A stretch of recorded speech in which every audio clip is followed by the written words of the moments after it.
As they started running into each other more frequently at award shows, festivals, industry parties, a genuine friendship began to develop. They'd seek each other out at events, find a quiet corner somewhere, and commiserate about the pressures of fame. Simon has talked about this in interviews after Michael's death, how they'd laugh about the rivalry the media was trying to create between them. Michael would joke, "I read we're enemies. Did you get that memo?" And Simon would respond, "Yeah, I'm supposed to hate you. Should we have a fight for the cameras?" They both understood it was nonsense, manufactured drama to sell magazines and create storylines. What bonded them more than anything was the shared experience of fighting to be taken seriously. Duran Duran had this constant battle with music critics who dismissed them as lightweight pop. Never mind that John Taylor was an incredibly talented bassist, that Nick Rhodes was pushing synthesizer work in interesting directions, that their songwriting was actually sophisticated. All the critics wanted to talk about was their hair and their clothes. INXS had the exact same struggle. Andrew Ferris was writing genuinely good songs. The band was tight and professional. Michael was a compelling performer with real stage presence, but the coverage focused on Michael's abs and his romantic life. Both Simon and Michael also dealt with the complexities of being sex symbols in bands where other members weren't getting the same attention. In Duran Duran, John Taylor was also considered very attractive and got a lot of attention, but Simon, as the frontman, was the primary focus. In INXS, it was even more pronounced because Michael was so clearly the visual focal point. And both of them felt guilty about that, felt like they were somehow overshadowing their bandmates unfairly. They'd talk about this, about the weird dynamics it created, about how to handle it gracefully. The music press loved creating these competitive narratives, but the truth was that Duran Duran and INXS weren't really competing for the same audience or the same space in the music world. Duran Duran was more synth-pop, more new romantic, more explicitly British in their aesthetic. INXS was more rock-oriented, more funk-influenced, more raw in their approach. There was overlap, sure, but they were distinct enough that liking one didn't mean you couldn't like the other. Fans understood this better than the media did. Plenty of people bought both Duran Duran and INXS albums. But nuance doesn't sell magazines, so the rivalry narrative persisted. By the mid to late 80s, both bands were at their commercial peaks. Duran Duran had The Reflex and A View to Kill topping charts. INXS had the Kick album exploding worldwide. They were both selling out arenas, both getting constant MTV play, both dealing with the surreal experience of being internationally famous. And when they'd see each other at events, there was this understanding, this "we're both in the same crazy boat" solidarity. Simon has said that Michael was one of the few people who really understood what he was going through, because they were going through almost identical experiences. There's a specific story that multiple people have confirmed about an award show in the late 80s, might have been the MTV Awards or something similar, where Duran Duran and INXS were both nominated in the same category. Before the show, Simon and Michael were backstage, and Michael said something like, "I hope you win, mate. Your video's better." And Simon responded, "No way, you guys deserve it more." They were genuinely rooting for each other, completely undermining the rivalry narrative the media was pushing. When one of them won, can't remember which in this particular instance, the winner made a point of acknowledging the other band in the acceptance speech. It was their subtle way of saying, "This rivalry is bullshit. We respect each other." The physical comparison between Simon and Michael is interesting because they actually looked quite different but filled a similar role. Simon had this angular, aristocratic British look. Michael had a more sultry, dangerous, exotic appearance, but both had that quality where the camera loved them, where they commanded attention in videos and photos. Both moved well on stage. Both had voices that were instantly recognizable. Both understood how to work an audience.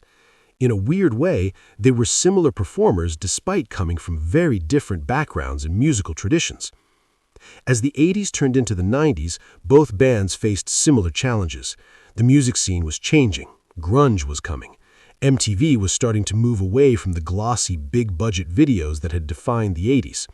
Duran Duran had some lineup changes and struggled to maintain their commercial momentum. INXS was dealing with the pressure of trying to follow up the massive success of Kick. They were both suddenly in the position of being considered 80s bands in a decade that was actively rejecting 80s aesthetics. And again, Simon and Michael found common ground in this shared challenge. Michael's struggles in the 90s were more intense and more personal than Simon's.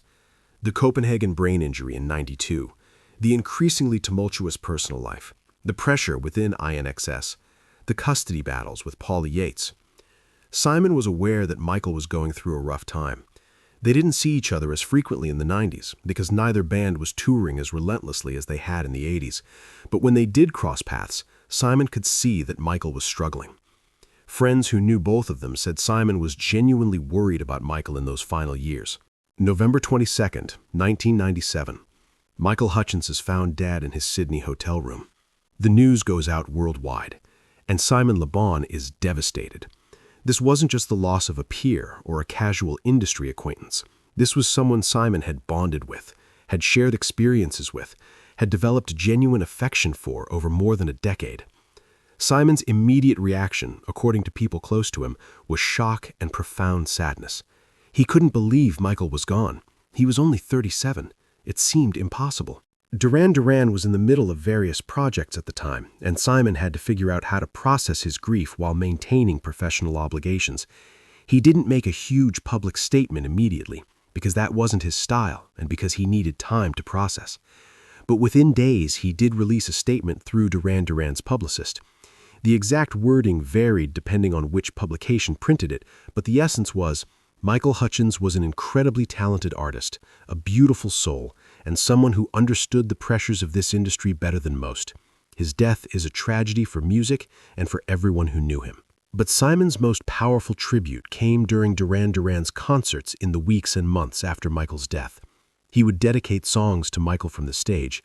He'd take a moment before certain songs to talk about Michael, to share a brief story or memory, to make sure the audience understood that this wasn't just another dead rock star to him. This was a friend, someone he'd laughed with, commiserated with, respected deeply. Bootleg recordings of these shows exist, and you can hear the emotion in Simon's voice when he talks about Michael. It's raw and genuine. There's one particular performance, I believe it was in Australia in 1998, where Duran Duran was touring and Simon took several minutes to talk about Michael. He told the audience about the manufactured rivalry, about how they'd laughed about it together, about how Michael was one of the kindest, most genuine people in an industry full of phonies. He talked about how Michael had been fighting battles that most people didn't know about, dealing with pressures that eventually became too much. And then Duran Duran played Ordinary World, and Simon sang it as a tribute to Michael, and there wasn't a dry eye in the venue. In interviews over the years since Michael's death, Simon has been consistently respectful and affectionate when asked about him. He's never exploited the connection, never tried to make it about himself. But he's been honest about the friendship, about what Michael meant to him, about how Michael's death affected him. In one interview, Simon said something like, "Michael and I were supposed to be rivals. The magazines told us we were competing, but we were actually allies. We were dealing with the same absurd situation, and we found solidarity in that. I miss him. I miss his laugh, his perspective, his kindness." The tragedy of Michael's death hit Simon on multiple levels. Obviously, there was the personal loss of a friend, but there was also the recognition that it could have been him. Simon had dealt with fame, with pressure, with the weight of being a frontman and a sex symbol. He'd struggled at times with the same issues Michael had faced. The difference was luck, circumstance, support systems. Who knows what tiny variables kept Simon on one side of the line and let Michael slip to the other side. That there but for the grace of God awareness made Michael's death even more haunting for Simon. Looking back at the rivalry that never was, it's almost comedic how much energy the media put into creating a conflict that didn't exist. They wanted Simon and Michael to hate each other, to compete viciously, to give them dramatic sound bites about who was better or who deserved success more. Instead, they got two professionals who respected each other, enjoyed each other's company, and refused to play the game. That's actually a more interesting story than a rivalry would have been, but it took Michael's death for the public to fully understand it. The parallel between Duran Duran and INXS's trajectories is striking when you look at it. Both bands formed in the late 70s, both spent years building a following before breaking through. Both became MTV darlings in the early to mid-80s. Both had massive commercial success for a few years. Both struggled to maintain that level of success in the 90s. Both are remembered as quintessential 80s bands, even though they continued making music long after. The main difference is that INXS's story has a tragic ending that Duran Duran's doesn't. Michael died. Simon lived. That's the brutal simplicity of it. Simon has talked about how guilt plays into his grief about Michael. Not that he did anything wrong, but just the survivor's guilt that comes from living when someone in a similar situation didn't. Why did I get to keep going? Why did I get a life beyond the 80s and the fame and all of it? Why did Michael's story end at 37? These aren't questions with good answers, but they're questions that haunt Simon when he thinks about Michael. The bond between them was built on shared understanding. Both of them knew what it was like to be reduced to your appearance. Both of them knew what it was like to have your artistic contributions dismissed. Both of them knew what it was like to deal with insane levels of fame and scrutiny. Both of them knew what it was like to be in a successful band with interpersonal dynamics and creative tensions. Both of them knew what it was like to be considered a heartthrob when you wanted to be considered a serious artist. That level of shared experience creates a bond that's hard to break, even if you're not seeing each other constantly. If Michael were alive today, I think he and Simon would still be friends. They'd probably see each other occasionally at some industry event or festival. They'd find a quiet corner and catch up, talk about their kids, talk about how the music industry has changed, talk about getting older in a business that worships youth. They'd laugh about the rivalry narrative that followed them for years. They'd be those elder statesmen of rock who have perspective and wisdom because they've been through it all. But Michael isn't here for that. Simon is carrying on without him, keeping his memory alive in small, dignified ways. The Duran Duran fanbase and the INXS fanbase have a lot of overlap, more than the rivalry narrative would suggest. People who came of age in the 80s with MTV as their primary music source probably liked both bands. They probably had both Rio and Kick in their cassette collections. The rivalry was always more about marketing and media narratives than about actual fan behavior. And today, fans of both bands understand that Simon and Michael respected each other, that there was no real competition, that the story is richer and more human than a simple rivalry would have been. Simon Le Bon is 65 now, as of 2025. He's been performing with Duran Duran for over 40 years. He's seen the industry change completely. He's outlived many of his peers. And when he's asked about Michael Hutchence, which still happens occasionally in interviews, you can see the genuine emotion on his face. This isn't performative grief. This isn't using Michael's name for publicity.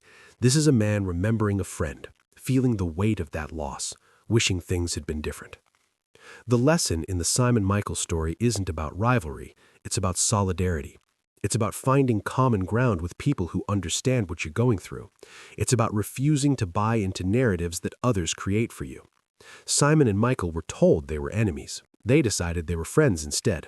That choice, that refusal to play the game the way the media wanted them to, that's actually more punk rock than most of the music either band made. Michael Hutchence and Simon Le Bon, two frontmen who were supposed to hate each other, two sex symbols who wanted to be artists, two men dealing with impossible fame in the MTV era. One died too young, one carries the memory. And the rivalry that never existed became a friendship that mattered more than anyone outside their circle ever understood. When Simon sings now, especially when Duran Duran plays in Australia, Michael's presence is there in the room, not literally, not as a ghost, but as a memory, a what-if, a friend who should still be here. And in those moments, the manufactured rivalry of the 80s feels like ancient history. What remains is respect, affection, and the profound sadness of loss. Early 1980s. MTV is brand new and changing everything about how music gets consumed. Two bands are rising at exactly the same time, both with charismatic frontmen, both mastering the art of the music video, both fighting against being dismissed as pretty boy bands. On one side, you have Duran Duran from Birmingham, England, led by Simon Le Bon. On the other, INXS from Sydney, Australia, led by Michael Hutchence. The music press loves a good rivalry, so they immediately start pitting these two bands against each other. Magazine covers ask Duran Duran or INXS. Television shows debate Simon or Michael. Fans choose sides like it's a war. But here's what nobody knew at the time. Behind the scenes, there was no rivalry at all. There was respect, there was friendship, there was two men dealing with identical pressures and finding unexpected solidarity. This is the story of how a manufactured media rivalry became one of rock music's most genuine mutual appreciation stories, and how Simon Le Bon's tribute to Michael Hutchence after his death revealed a bond that the public never fully understood. Let me take you back to where both bands were coming from, because understanding their parallel journeys makes the manufactured rivalry even more absurd. Duran Duran formed in Birmingham in 1978. They were part of the new romantic movement that was exploding in the UK, mixing new wave with funk and dance music, putting enormous emphasis on fashion and visual presentation. By 1981, they were getting massive attention in the UK. By 1982, they were breaking through in America, largely thanks to MTV playing their videos constantly. Hungry Like the Wolf, Rio, Save a Prayer, these were songs that defined the early MTV era. INXS formed in Sydney in 1977 as the Ferris Brothers. They were coming from the Australian pub rock scene, influenced by funk, new wave, and straight-ahead rock. They'd been grinding it out in Australia for years before getting any international attention. By 1982-1983, they were starting to break into the American market, also thanks to MTV. The One Thing got heavy rotation. Don't Change was building their profile. They were on a similar trajectory to Duran Duran, just a year or two behind. Here's what made the media's comparison inevitable.